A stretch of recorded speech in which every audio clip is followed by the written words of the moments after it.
Okay. Thank you so much, Janet, for doing this with me. And You're very welcome. congratulations on your new book. I'm so excited. Show up for yourself. I can't wait to read it. So tell me, before I talk to you, I wanted to tell my listeners that Janet is the author of the book Show Up for Yourself. She's a hypnotherapist and she's my fellow conscious coaching parent. So welcome, Janet. Tell us a little bit about yourself. What got you started to write this book? What led you to write this book? Okay, thanks. And first of all, let me say thank you for inviting me to come have this conversation with you. I'm very excited to share the time with you.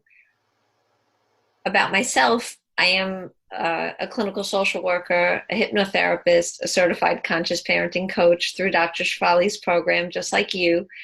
And I've been in practice for 30 years as a social worker.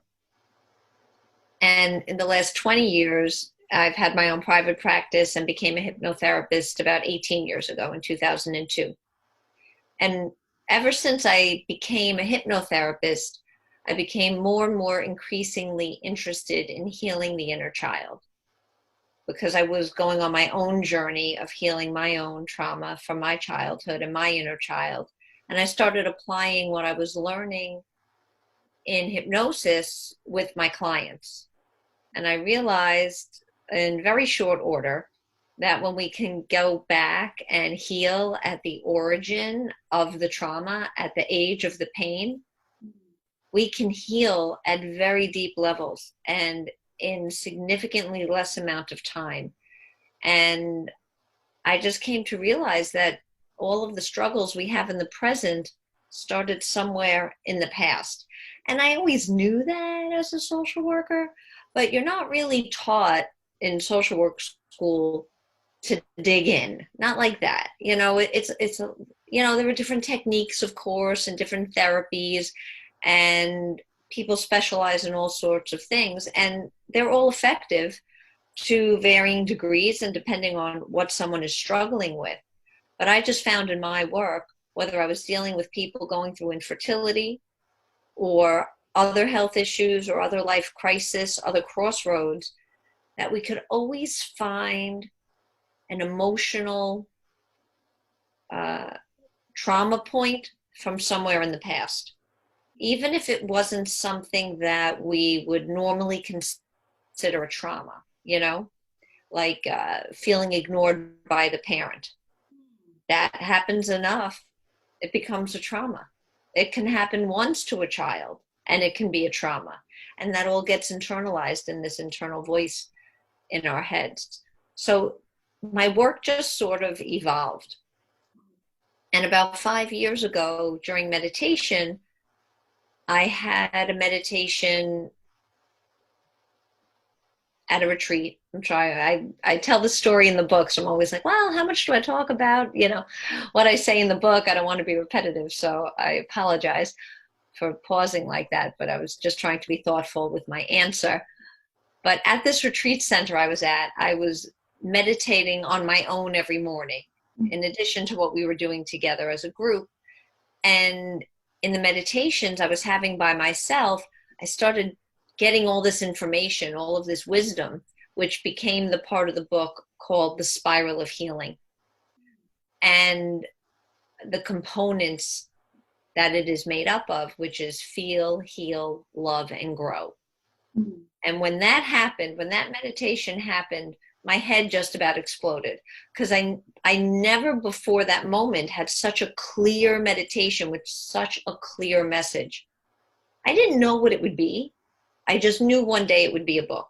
I knew it was that powerful, those couple of paragraphs I wrote back in 2015, that it would be a book.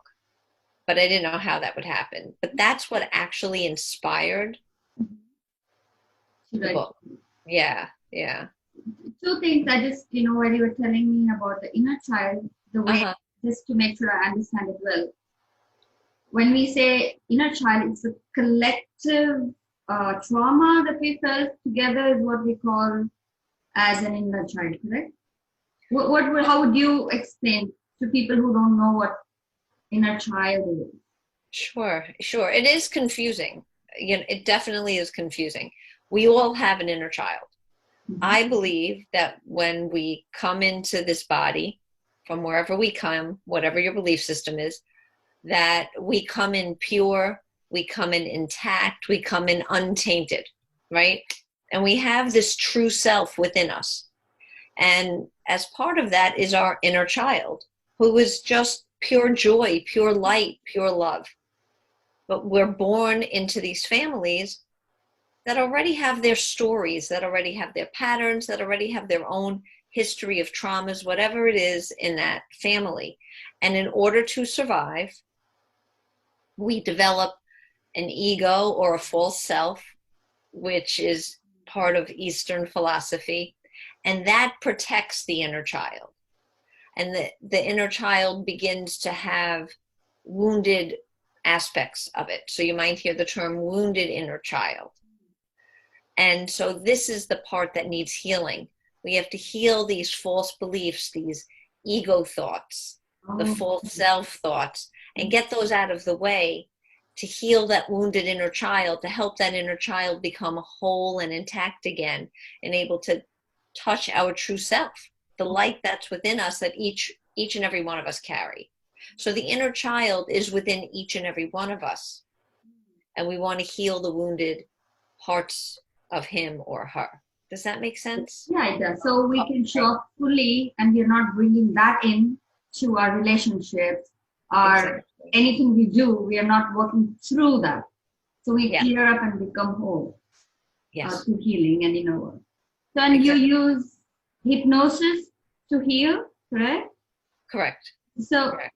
when the word hypnosis comes up, people are a little bit wary about that. They think it's mind control. You can make them, bark like a dog or quack like a chicken.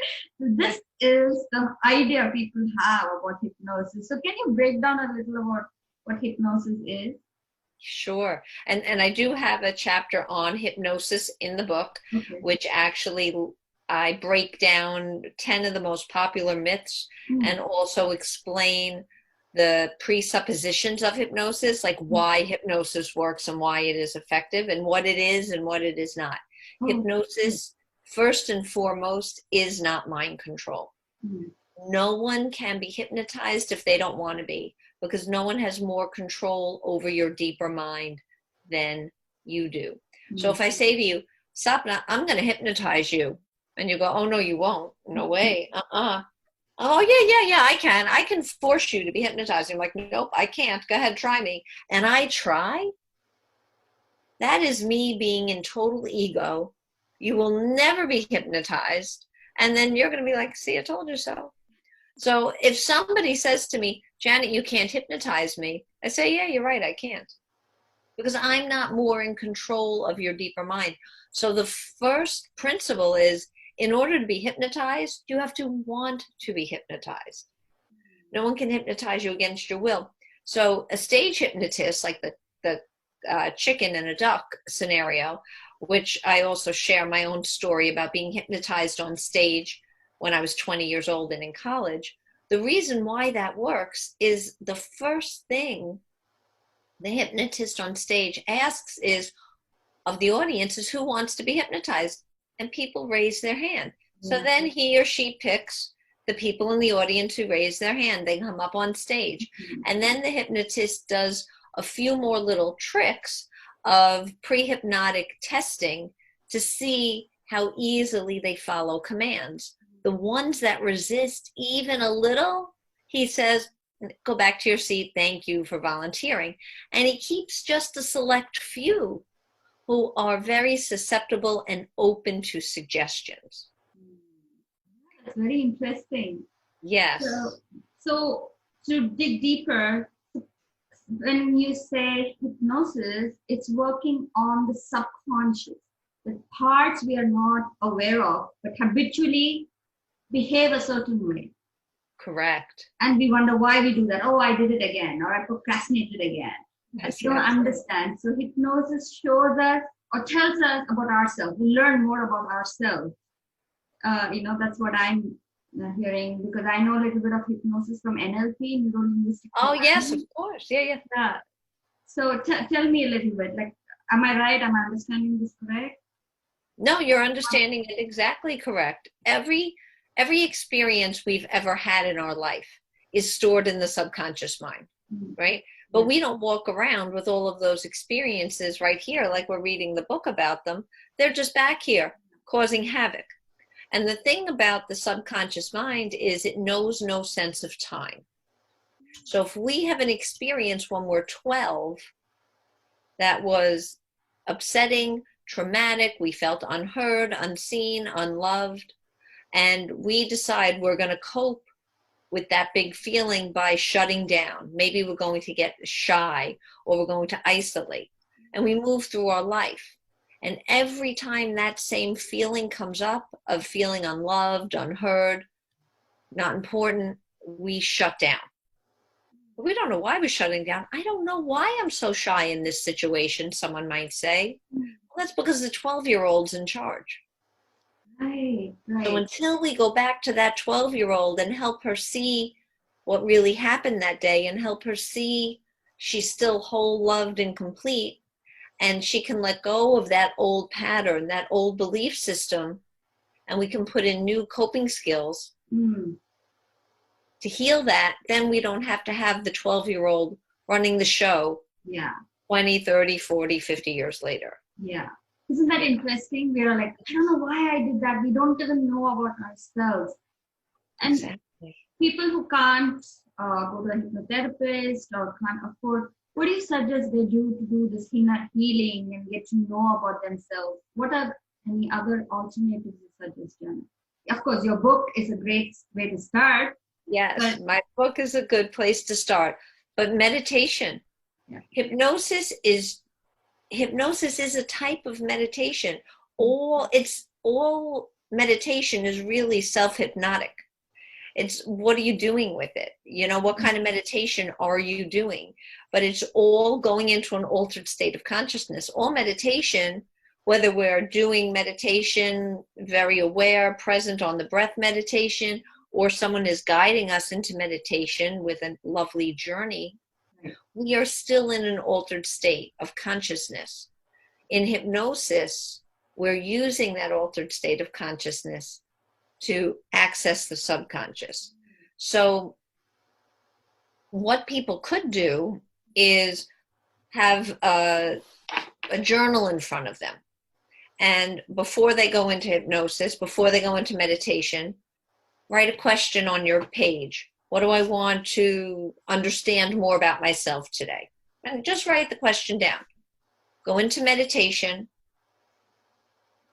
and once you're nice and relaxed, ask yourself that question again, and then just allow yourself to write. Write whatever answers come up. It's called automatic writing. And just allow yourself to write. Don't worry about neatness, punctuation, grammar, that you're writing straight. It doesn't matter. Write with your eyes closed if you can, and just let the information flow. If you can find paper that doesn't have lines, I prefer that for automatic writing, because then there's no form to the writing, and it can just flow. But so computer paper works great. It doesn't have to be in a pretty journal. And that can help you begin to uncover and understand, because we're just moving that left brain out of the way just enough to let it come out. And that doesn't have to cost any money. There's tons of free apps all over the internet, YouTube videos people can download and listen to for meditation. And you So, also have a group, people who are listening. Janet has a yes. beautiful group where she teaches meditation. Can you tell us a little bit? Yes, yes, yes. Anyone can join. It's open to everyone. It's called Bite Size Pieces. It's a Facebook group, and anyone can join. Just have to request, and I will approve you. And the group I started about a year ago, and then took a break. And it really wasn't about meditation. It was about self-care. I had to take a break from it for a while. And when COVID-19 started, I said, let's go back to the group. And at first I was just talking and trying to get the group alive again. And I decided to come on and start doing Facebook Lives and lead meditations online live. I've never done that before with my clients like this Yeah. over a video platform, no problem. But just never like Facebook Live sitting there with my eyes closed talking. But now that's what I'm doing. And I think there are close to 50 hypnosis slash meditation videos up there, and it's all divided by units and sections. And I actually have a section on self-hypnosis, so anyone can go on there for free Mm-hmm. and learn self-hypnosis. So I invite everybody, all of your listeners, to definitely, if they're on Facebook, head over to Bite Size Pieces and join up. Thank you, Janet. Can you give us a taste of what it looks like to do a self-hypnosis? Just so that people who have never Sure. meditated or, don't know what hypnosis is, get a taste of. Yeah, are you willing to Yes, yes, participate? yes. Okay, perfect, perfect. So the first key in self-hypnosis is you need an anchor. Mm, So an anchor is a signal to the deeper mind that when this happens, I know to relax. So mm, the signal I like to use, and the way I was taught, I didn't make this up. I did not make this up. The way I was trained 18 years ago was to do this with your fingers. So you press your index fingers and thumb together. Now, we're not sitting here like this during hypnosis. That would just be weird. I'm just okay. holding my hands up so everyone can see. Your hands, right, will be on your lap or by your side, depending if you're sitting or laying. Mm, So we go into meditation, we go into relaxation, we get to a place of comfort, whether that's a beach, a mountaintop, whatever that is for you, where we're really deeply relaxed. And then we anchor these fingers together. mm, And in that deep state of relaxation, we're telling the deeper mind, every time you anchor your fingers together, you're going to be instantly and easily this comfortably relaxed. Every single time. So that's really all it is. I mean, we can definitely go through the process now if that's what Yeah, you, I think we have some it'll, time. you Another, will, because we're talking maybe like I could try to do it quick, like 10 to yeah, 12 small one, minutes. a mini bite size. I'll try a mini bite-sized piece. Yeah. We'll see what we could accomplish, how I can do this quickly so that your listeners can benefit, because you've been participating in the group, no? Yeah, so it'll be easy for you. Yeah. Um, okay, so I'm going to close my eyes. Why don't you close your eyes, Sapna? And we're just going to take a few gentle breaths. And just allow yourself to sit or lie back comfortably.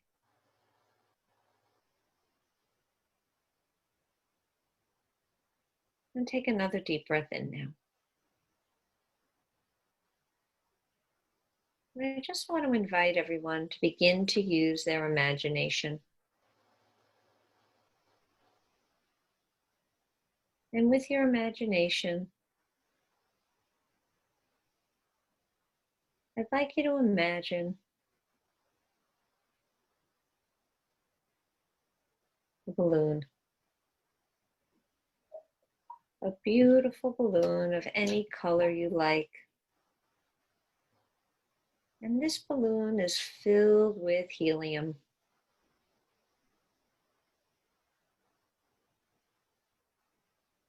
And imagine holding on to this balloon. And you begin to walk along on a beautiful day, as if the balloon was leading the way. And with each step you take, you release from yourself any stresses and burdens you've been carrying. It's as if they just slide down off of your body and are left on the ground in the footprints behind you. Walking along, following your balloon as you hold it. And you notice as you walk, holding your helium balloon, releasing the stressors of your day. At each step becomes lighter and lighter, easier and freer. Each step along the way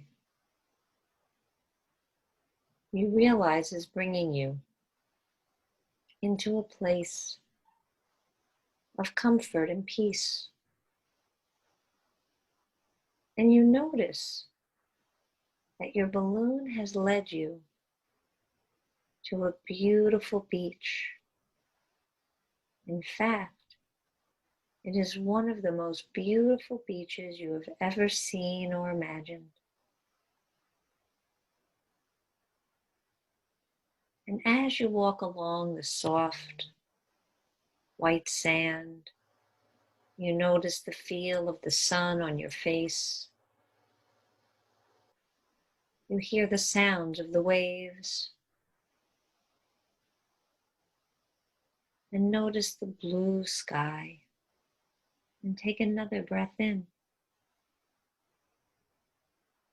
And you realize you've been brought here just for you.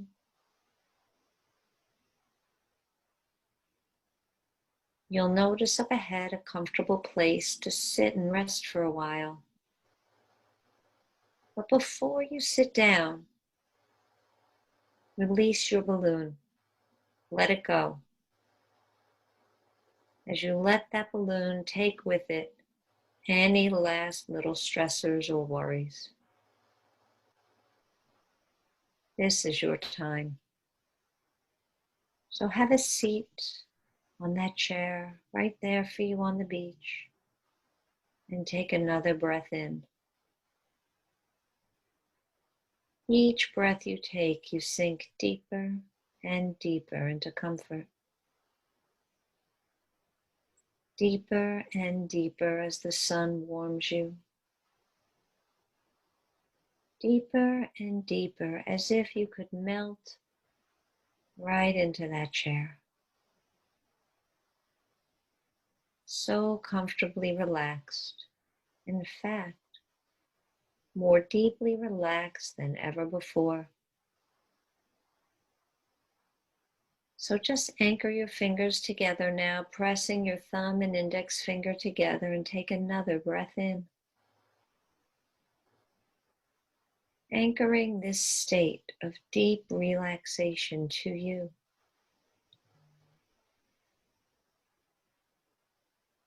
You have never been this deeply relaxed before.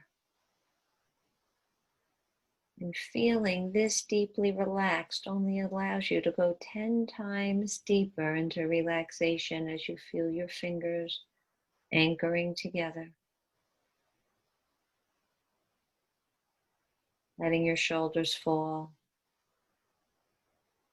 sinking more deeply.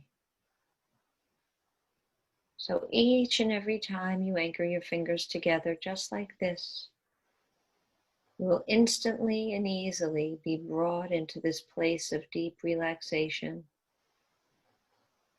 where you feel completely calm and peaceful, bringing yourself back to equilibrium, back to balance, and knowing that right here and right now you are safe and comfortable, deeply relaxed. You are in control of your own ability to be comfortable, relaxed, and safe. Taking another breath in, feeling this deep relaxation flow through you, feeling your fingers anchored together, and knowing you can come back here at any time.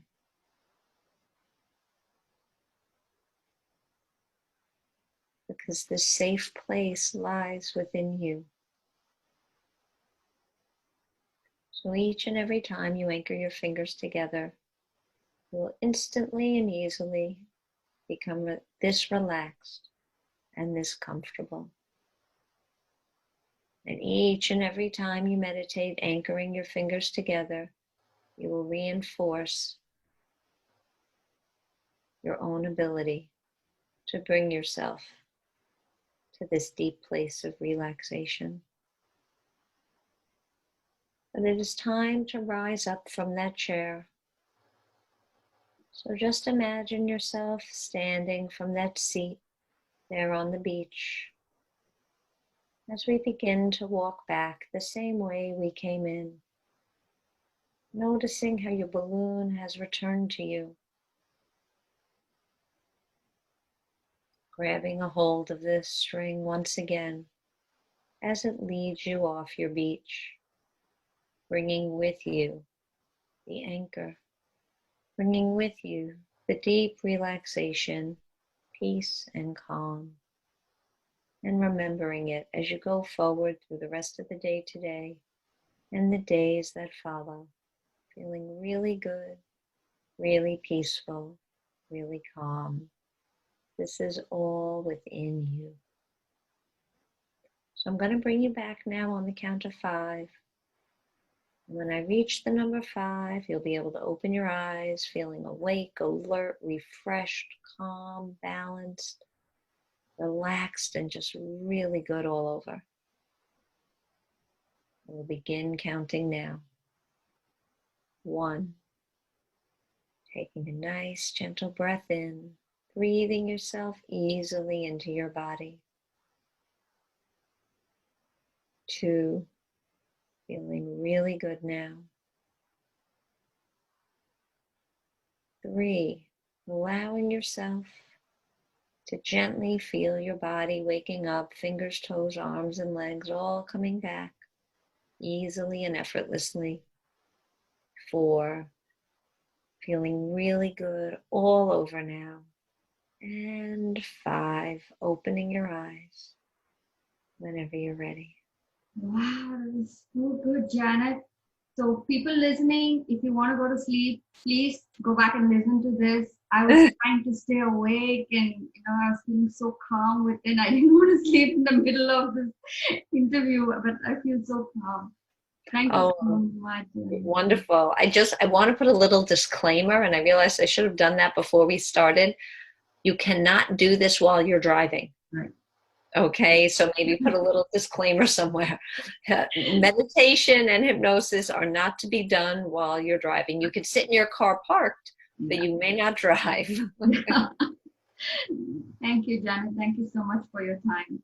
You're very welcome. And if anyone wants to find me, they can find me at my website at hypnosisforhope.com, or find me on Facebook, the Bite Size Pieces page, my Hypnosis for Hope page, and they can get the book on Amazon. Yes. Can't wait to read the book. Yeah. Thank you, Jen. Thank you, Sapna.